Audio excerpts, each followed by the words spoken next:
Gurvai Gaurachandraya Radhikaya Tathalaya Krishnaya Krishna Bhaktaya Tadabhaktaya Namo Namah. So today we're gonna discuss a very famous subject matter in a world of occult, in a world of spirituality, in a world of mystery. Of course, we're gonna speak about tarot cards and what they are, how they can be used, and yeah, where are they coming from? There's so many different opinions. Some say Egypt, some say Italy, some further draw it up to China. So what is the origin of tarot? To understand this very quickly, very easily, all one has to do really is to study all philosophies and see which one is the oldest. So out of all the world philosophies, very quickly we can realize the Vedic knowledge is the oldest. Vedic knowledge is not located to one place.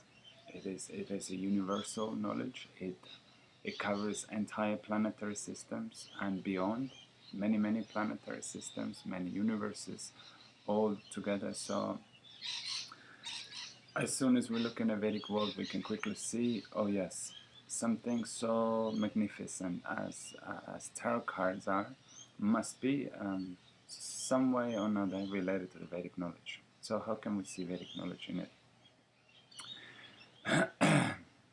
First of all, perhaps, what is tarot? Maybe before we look what tarot cards are, and then we can see how it's connected to the Vedic knowledge.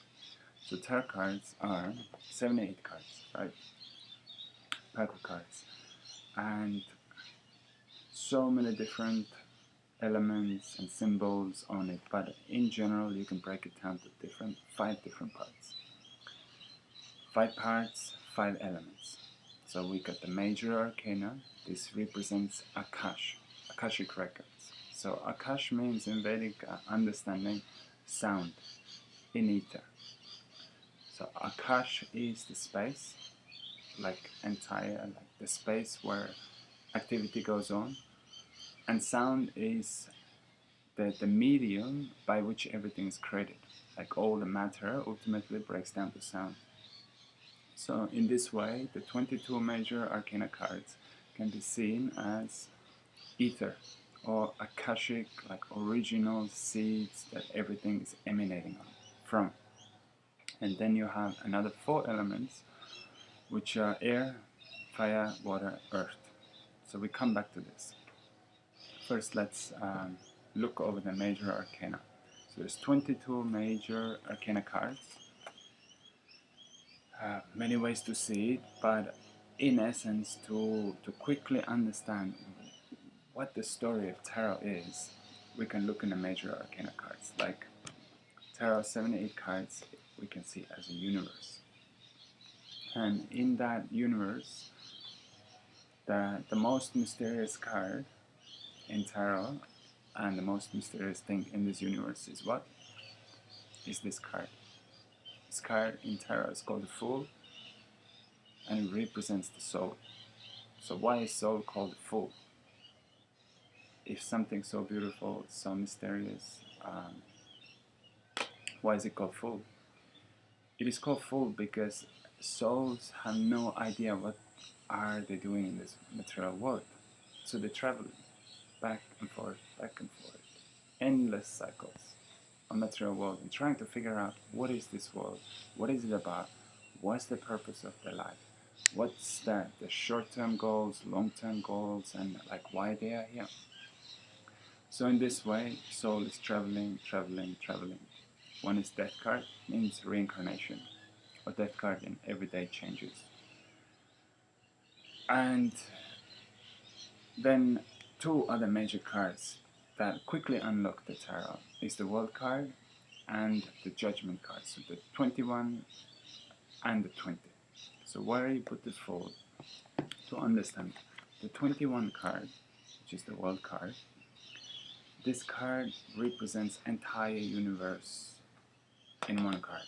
So all the cards, all the tarot cards in one card. Yes? And a Fool is usually looking towards it. Is looking towards material world and it's just about to fall off the cliff, means everything is temporarily, everything is always going out of his hand, as everything is temporarily in the material world, because it's ruled by time. This Hermetic Tarot, yeah, even here in the Hermetic Tarot, the esoteric occult knowledge point this quickly out, because this card is ruled by time. Now, on the other hand, we got the Last Judgment card. Last Judgment card, number 20 card, is the card what indicates a breakthrough, a new era, new vision. In its ultimate form, number 20 card means exit, leaving material world. So the Fool has choice, either stay in a material world or exit from this world. So it's all about number 20, it's all about reaching the number 20 card. So where do we put the Fool in tarot? We don't put it before the Magician card. We can put it there in one way of understanding, but really ultimately to really understand it goes between those two cards. So soul always has a choice which way to go. Stay in the material world or go towards spiritual world. To go towards spiritual world, one has to find a guru, a teacher.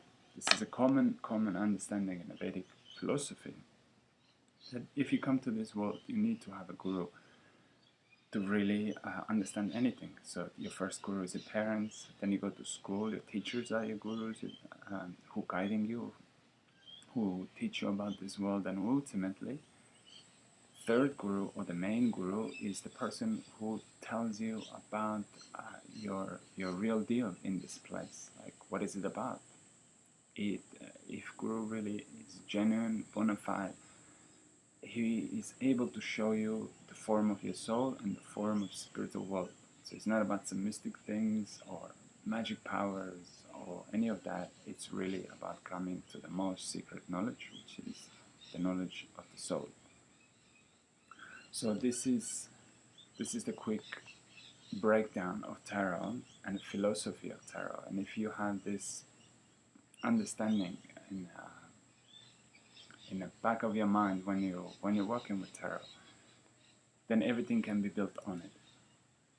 So the second aspect of tarot, which is now more popular in the occult world, is self-development, self-understanding, using tarot as a reflection and like a booster for your mind. So because the subconscious mind is based on images, and tarot is based on images. So in this way, one can kind of reflect the internal in the tarot cards. We come back to this as well. Now, another aspect of what is tarot used for, and it's more confidential, most of the readers have no clue about it, is that tarot is used for magic. Magic means bringing on some desire in the external world using a ritual. So by using the cards, one can manifest anything they want in this material world. It is in the Vedic understanding is called Tantra. Tantra means by the power of emotion, you manifest something in this external plane. So it's either Black Tantra or the White Tantra. Black Tantra usually is oriented towards Kali and or the Mahadev Shiva, and the White Tantra it's more about Chaitanya Mahaprabhu. Chaitanya Mahaprabhu means by the power of your emotions, you moving towards the ultimate spiritual dimension. And it's using emotions as a trigger, genuine emotions as a trigger to progress in the spiritual plane. So it's not about so much knowledge, which is 100% philosophy based on, but it's more about using the knowledge to develop your emotions, genuine emotions, and by the power of these emotions, you are moving forward towards a spiritual direction, meaning eternal world. Okay, so we got this second understanding. Now we're gonna come to to the third understanding, and this is divination. This is the most popular one. This is what everyone uses the cards for. We don't have to explore much about it. Explaining, because that's how people get faith in tarot. Yeah, they see it works. How does it work? Most of the people have no clear understanding of what's the power behind it. Also, to speak about it, we were speaking before, it's based on symbology. So all the tarot cards have some symbols. In the Vedic understanding, symbols is like yantras. Yeah? Each yantra has its specific purpose. So yantra is like a sound, vibration drawn on to the platform. So sound manifesting on a paper or on a copper plate or on a wall, as you like it. So we can see it in a simple way, like a silent speaker. It's there, it's vibrating, it's energy, but we cannot hear it immediately. It's in akashic form. So now, quickly, as we went through the akash, now let's go through the 4 elements. So we got 4 aces. Yes, 4 aces. If we have to see the 5 elements, how they break down, from akash to the air, to the fire, to the water, to the earth. This is the Vedic understanding. Most of the people understand it different way, but the Vedic understanding is first is akash, sound. Then it comes air. And air is ruling all the knowledge, all the information, everything that is written in the books. So before anything, what you do, you need knowledge, information. You need to understand what do you want, right? So you got first Ace of Swords. Then second one comes Ace of Cups. Means as you have a knowledge, you have a desire. Third one, Ace of Wands, comes as activity. You start pursuing towards your desire. And the final one, which is the Ace of Coins, is that now you're putting the seed in the ground. You actually have external manifestation in a realm of earth. So in a simple way to put it, let's say you want to go to New York City. So first, New York City is there. So that's Akash. Then you have to have a knowledge of New York City. So you have Ace of Swords cards. Yes, you see, you have all the information about this place. Now next card comes Ace of Cups. Ace of Cups means I want to go New York City. I have a desire. This is the plan. This is my motivation.